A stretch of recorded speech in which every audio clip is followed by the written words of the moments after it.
Hey guys, it's Brian with Retired at 40, and I was just cooling down the freeze dryer chamber because I was getting ready to put a load in. And it's just that time of the year when the garden is just busting with veggies, and it's the time of the year also that the freeze dryer totally shines and it earns its place around here. And right now we have tons and tons, lots and lots of peas, and I've never done a video on freeze dried peas before.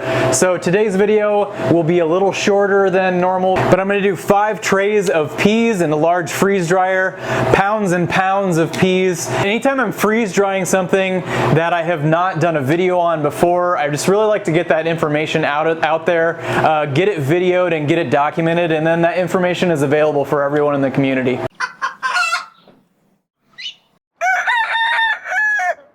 Well, I wasn't joking when I said we have a whole bunch of peas, and this is actually only about half of what we have.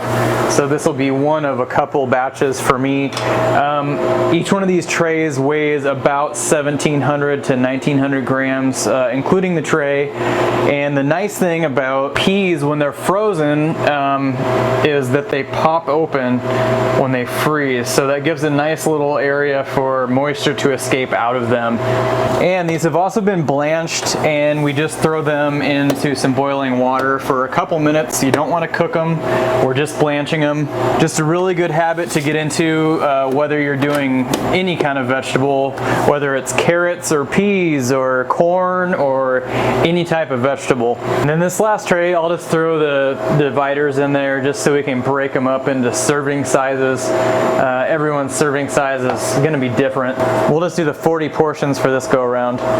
And that's all there is to that. Like I said, this is going to be a very short video. Take a minute to subscribe if you haven't already. If you're new to freeze drying, give us a thumbs up if you enjoy the videos. It really helps the YouTube algorithm get these videos out to freeze dryers and people who don't even know that they're interested in freeze drying yet. Make sure you tap the notifications bell as well. That'll get you a new video every Sunday at 8 a.m. If you're looking for freeze drying supplies, well, go to freezedryingsupplies.com. That's our store.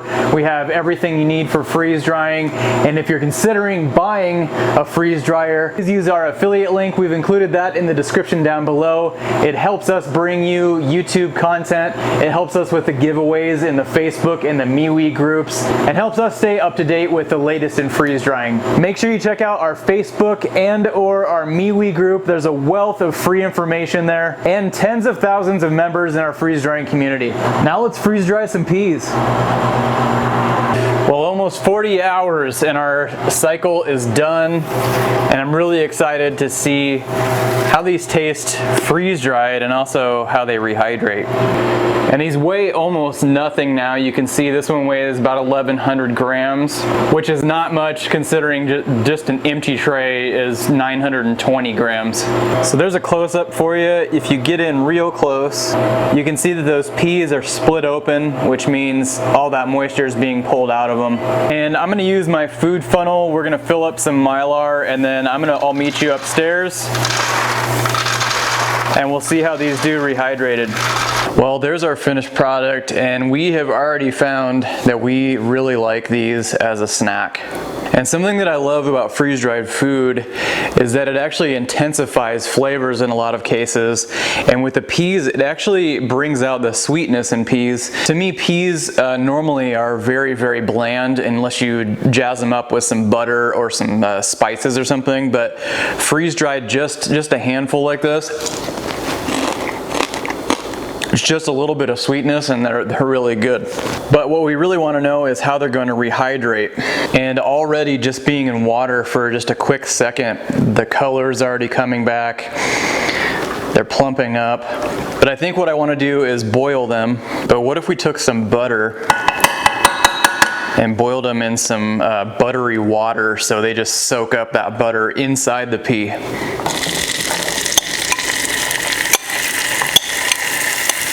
And then I'm just going to hit them with just a sprinkle of pepper and then a sprinkle of garlic salt.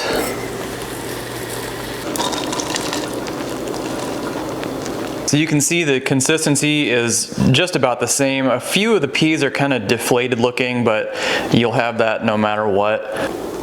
But let's see how it tastes with that butter. It worked really well. It's kind of a new twist on kind of a boring thing, just plain peas. Being able to absorb the flavor inside of the pea. I really like it, and I'm glad that it turned out because we have a whole ton of peas. In the meantime, this is Retired at 40. Remember to live life simple, and we'll catch you next week.